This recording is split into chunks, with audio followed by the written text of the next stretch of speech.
Heavenly Father, Divine Mother, Friend, Beloved God, Jesus Christ, Babaji Krishna, Lahiri Mahashaya, Swami Sri Yukteswar, Beloved Guru Paramhansa Yogananda, Saints of all religions, dear friend and guide Swami Kriyananda, humbly we bow to all. Help us to know that this life has a purpose, and it isn't just a matter of entertaining and distracting ourselves day after day, but we were sent, we were brought by our own higher consciousness, we were sent by God to fulfill a divine destiny, which is to penetrate more and more deeply into the center of our own being and to discover there the infinite well springs of wisdom, courage, joy, kindness, love that is our true nature. Help us to understand the purpose of the journey and above all, how to complete it victoriously. Om. Peace. Amen. Well, we've been going karma, reincarnation, chakras. That's sort of the entity here because we're trying to talk about why were we born, what is the purpose of life, and how to live it victoriously, just as I was praying. So I've been talking earlier in this series, we're up to a dozen or so classes now. What is karma, unlearned lessons, where, that's what we're doing here. It takes longer than one lifetime. We keep being brought back because we're progressing literally through a school with many stages. Then half of what I've been talking about recently was a 4-part, somewhat detailed description of the stages of awakening. That's really what we're working with, stages of awakening.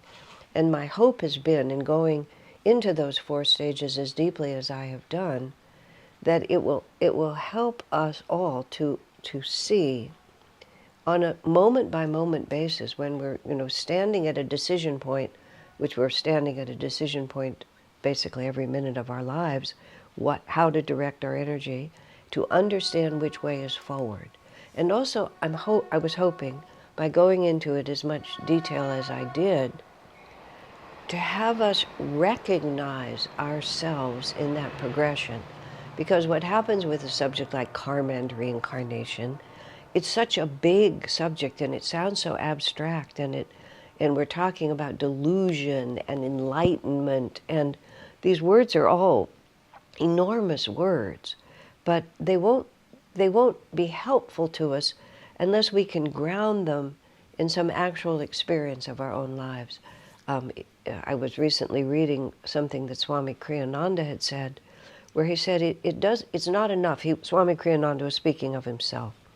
He said, I lived with Yogananda, I lived with the Master, I was trained by him.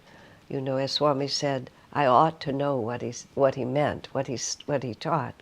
He said, but I never say that to people, Swamiji said, and he didn't. Because he said it wouldn't help us to say, well, Swami knows. Yes, it helps us to have faith in listening to him, meaning that if we appraise it and consider the possibility he has something useful to say, but merely to do it because Swami says it's true, he said, is not helpful to us. We have to grow our spirituality out of our own actual life experience. The phrase Swami uses, each person has to recognize the truth for themselves.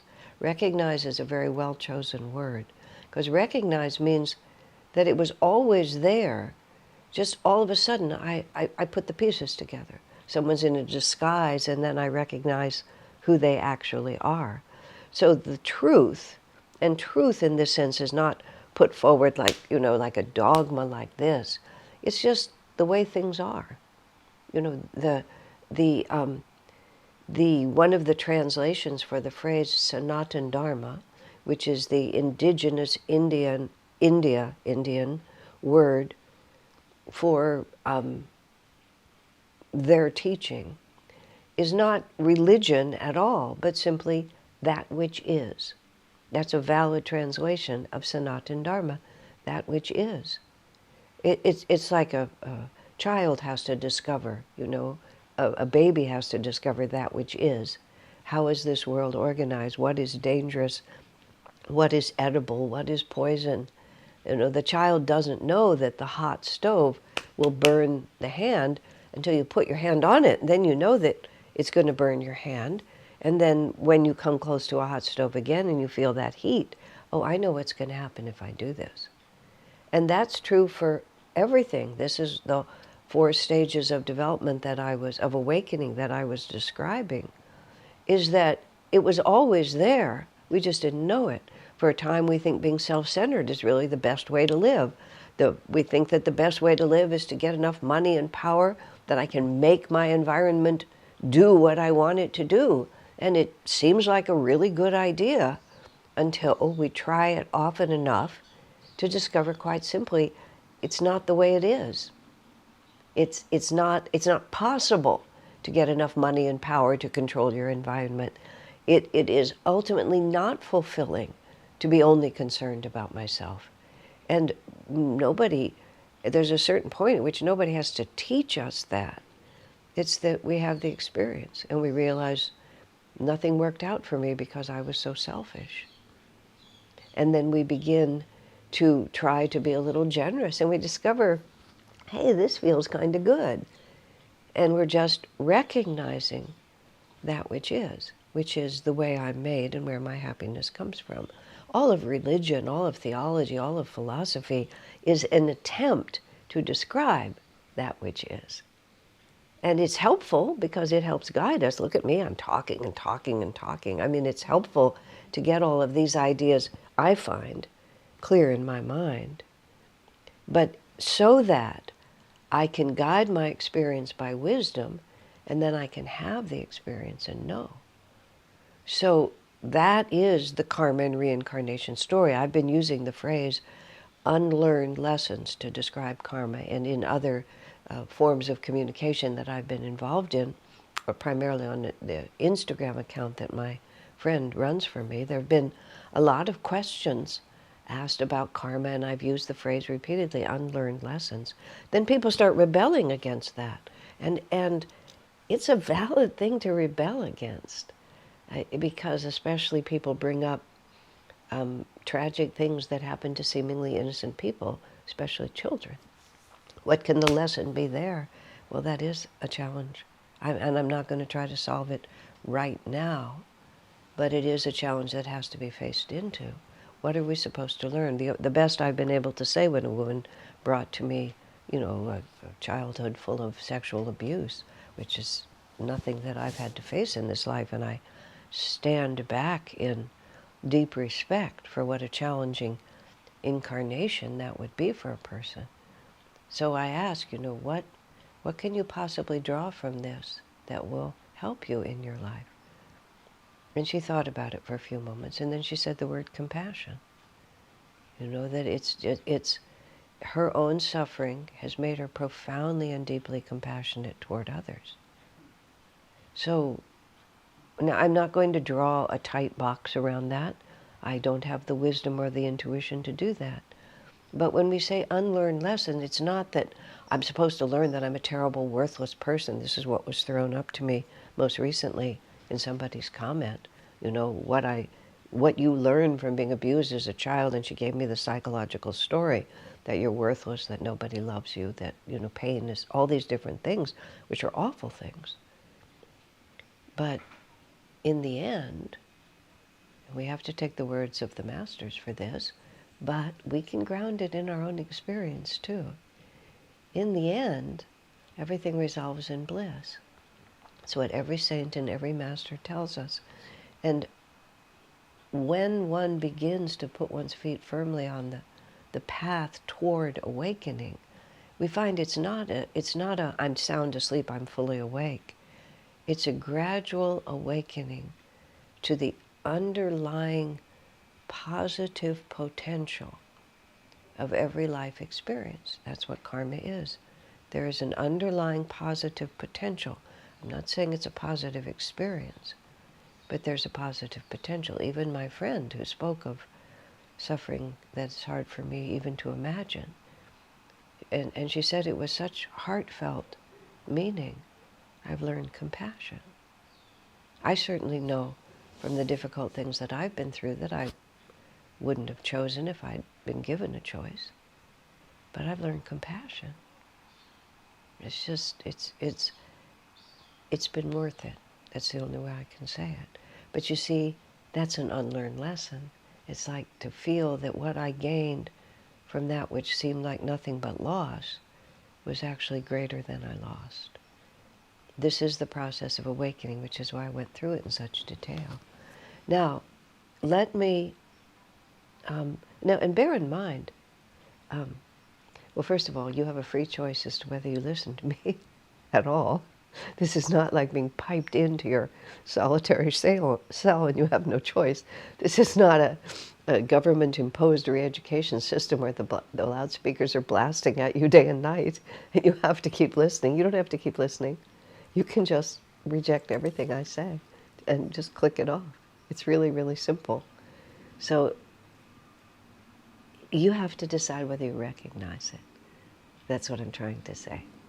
I'm communicating with you as clearly as I can, but I'm not trying to persuade you, because everyone has to. The mere fact that I'm persuaded may be interesting, may be relevant, that's your call. But you have to see if you recognize anything I'm saying is also part of your reality. Okay.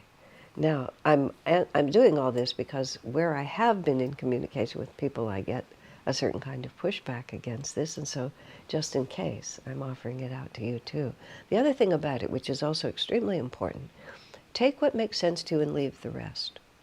When Swamiji would talk often, because he was so powerful, often he would say things that I just couldn't get my mind around. You know, just in the way that I'm talking to you right now. He would often say many things I just couldn't get my mind around. He was so forceful. He was so seminal in what he would say, that he would bring out these really big ideas that had huge implications. And a lot of times, I just couldn't go there. At the same time, and this is also relevant, I had had enough experience of Swamiji to know that when we disagreed, or when I didn't agree with him, the chances were pretty good that I was wrong and that he was right. So, but I just have too much intellectual integrity and a lot of faith in myself in certain ways, which is, gets me in trouble, but is also good. So I just couldn't mindlessly accept. So I developed a place in my house, in my head.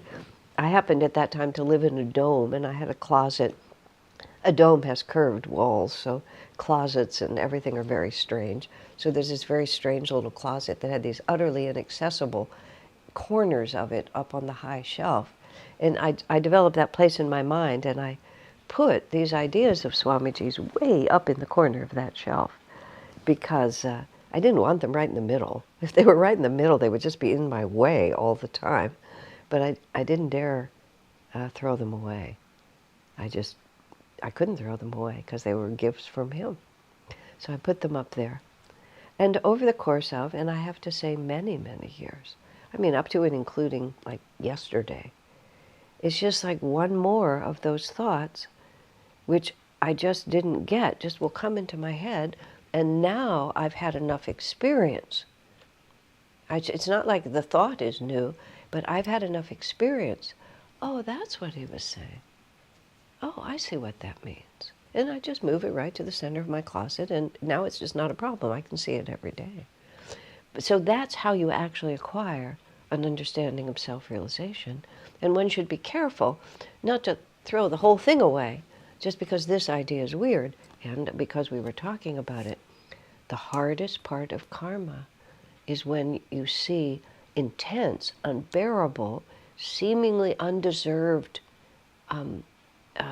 torturous activities imposed on seemingly innocent people. How can it be true? And I think the thing to ask is, how can it be true? Not why is it not, but how can it be true? And it's not as if compassion leaves you. This is what people think.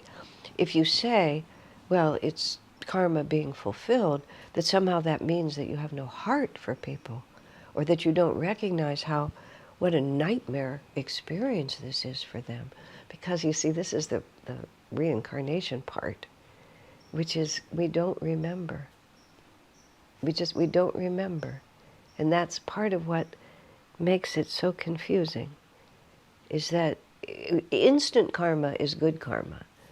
I tell this story sometimes about this experience I had at a temple in India with this ancient temple, and I was very upset because it was dirty. There were a lot of monkeys around, and the flowers were past their expiration date, and marigolds get a very pungent, unpleasant odor when they begin to rot. Everything about the place was terrible. And I was just walking around, just, being pretty snide about the goddess Durga. So the goddess Durga had a monkey jump on my back. And, you might think I'm being sentimental with all this. No, but that's what really happened. And, fortunately, the monkey took a huge bite out of my skirt. And if he'd had those teeth on my leg, it would have been a huge bite out of my leg. And God knows how that ever would have worked out. But fortunately, I was wearing a dress, and so he just ate my dress instead. But I just felt like you do not walk around with these, arrogant, snide ideas about the power of these deities and the power of these temples. Bim, bim, like that. Bad thought, bad result. I wish all karma came like that. One of the reasons it doesn't, and okay, here we're going to be talking about this, is what Master called the thwarting cross currents of ego, which is, on a certain level, we are ignorant and weak and make mistakes. On another level, we also have power and energy. This is when I was describing the 4 stages of awakening. It's not clean. It's not like you finish 1 and now we're in 2. We finished 2 and now we're in 3. It's like these are the streams of consciousness that we move in and out of. And so we begin to develop a certain capacity, and that capacity gives us momentum even in our wrong thinking. Here's the image that is very helpful for this. Imagine that you live in a small town, and you're 3 years old, and there's a very unpleasant kid who's 7. And there's that kid is, and you're 3 years old, and you're on your tricycle, and this 7-year-old, he has a bad home life, and people are not nice to him, and he takes it out on anybody who's smaller than him. So you're sitting on the sidewalk on your little tricycle, and this 7-year-old just comes barreling down the street, says something insulting into you, bashes into you into your tricycle. You fall over on the ground. You're all scratched up and you're crying. He goes, ha, ha, ha, and he pedals off. Because his egoic power is strong enough that he can just knock you over, do that awful thing, and just go on, and seemingly with impunity. Time passes. The 4-year difference between you is less and less. You all stay in the same town. This guy ends up kind of on the skids, barely being able to make it because he didn't really have that much together in his life. You've become, let's say, the manager of the bank. And this kid comes in and asks you for a loan for the little business he's trying to start. And you say, actually, no, I don't think I'm going to give it to you. You might not even realize you're doing it because when you were 3, he drove over you, and he doesn't understand why he's being denied. But the energy was put in motion, but because he had the power to outrun it, it took time before it caught up. And so that's why it's a while. We act in contradiction to our own best interests, but because we have momentum and power in other ways, it takes a while for the whole thing to balance itself out. But the unlearned lessons, not to take advantage of weakness in others, not to get our pleasure by hurting people who are smaller than we are. These are all, it doesn't matter if you're a child or not. These are profound, serious lessons that we have to learn. And of course, not every action carries the same amount of impact, but some of them do. And so when it finally comes to us, but it's always in there, because you see, this is about that which is. These unlearned lessons are not just unlearned lessons about being nice or not being nice. The unlearned lesson is, what is the nature of reality, what causes suffering, and what brings lasting happiness. So we're having to answer these questions on a deeper and deeper and more profound level. And yes, sometimes the lessons are really intense. They just have to be really intense, because we have developed a lot of power in other directions, and just even to get our attention. You know, a friend of mine who was working as a investment counselor, and this was decades ago, and then suddenly in one day he lost like $500,000. I mean, he was just doing fine, and then all of a sudden, I mean, there was a whole series of things, completely, each one of them, like, this never happened, but it happened. And then he just lost some hundreds of thousands of dollars at a time when that was a lot more money than it is now. And it got his attention. It's just like, oh, I'm not able to make my world be what I want it to be. So these experiences come to get our attention. And if the unlearned lesson hits us with like an 18-wheeler truck, you know, just driving over us and then backing up and forward a couple of more times, if it's extra big, it's just because the potential for our gaining is also equally large. But this is a very unpopular teaching. It's just like super unpopular. Everyone wants to be told that I can control my world. That's the second stage of development, that I can control my world. All right? Now, I am not going to end up being able to talk very much about what I really wanted to talk about, so I'm just going to give you the simplest idea here. You know, the chakras are the energy pattern of who we are. I was trying to think of how to make this clear. All of us have seen various movies. I think this was a Star Trek movie, Star Trek, Star Wars. Forgive me, I'm so uninformed, I've lost track. But it was one of those movies where there was this big character who basically there was an actor's voice, an actor's personality, but he was encased in this big animal suit, essentially, or other species suit.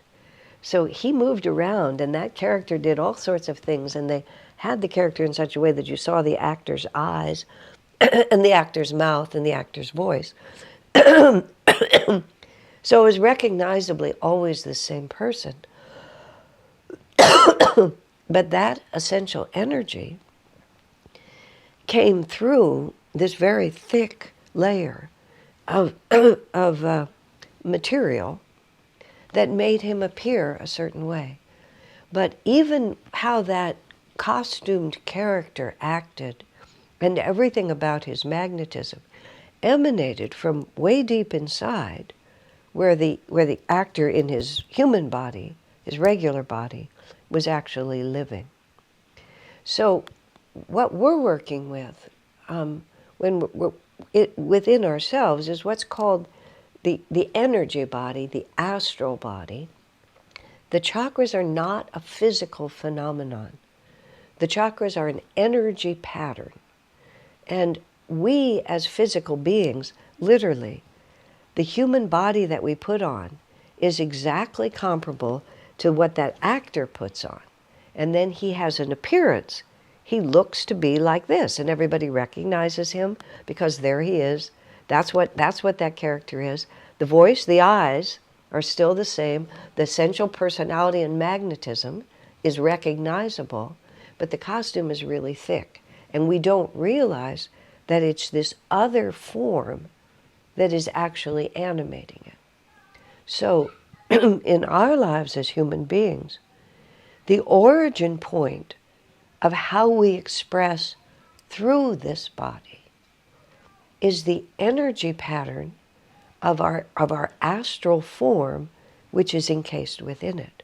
And the just like that costume that that actor wears, at the end of the day, that actor takes off the headpiece, takes off all the rest of it, he hangs it on a hanger.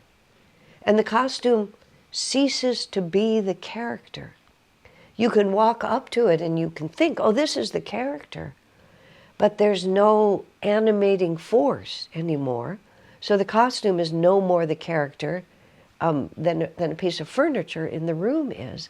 Because the animating force was the actor inside of it. Once he removes himself from that, it ceases even to be animate. And that reality goes on to whatever else the actor is going to do. So it is with us. The animating force of this human body is the astral body within it, the energy body within it. And when we die, and that energy form is withdrawn, if you've ever been with someone who died, it's the most mysterious and astonishing thing. Because even if the person has been unconscious, even if they've been unconscious for a while, the fact that they're still breathing, and you listen to them breathe and you watch them breathe, and when they stop breathing, everything changes. That body is the animated form of who they are, and then it isn't. And what's most interesting is their reality, you can often tell, is still present. Or you can feel that it's gone somewhere, not always, but sometimes. But the body is just irrelevant. And it happens in the oddest ways. Everybody's that way about it. It's like everybody's focused on the body, and then all of a sudden, it's like you forget the body is there. And 10 minutes earlier, every bit of your attention was on it. But your attention was actually on the magnetic field of the energy body, which was animated through that and has now been liberated from it. Because the energy body is the continuing reality for all the incarnations. Just like an actor would step into this costume and become this creature, step into this costume and become this creature. But if you're sensitive, you can see that there's a link, even though it may look differently.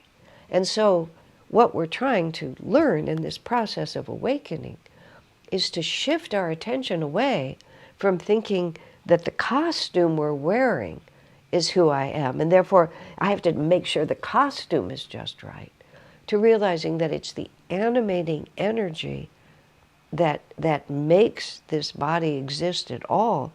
That is the everlasting truth of who I am. And therefore, who I am and what I do on the level of energy and consciousness has to be my first responsibility, because everything else depends on it. I mean, this is one of the unlearned lessons. Who am I really? And what is the source of my destiny?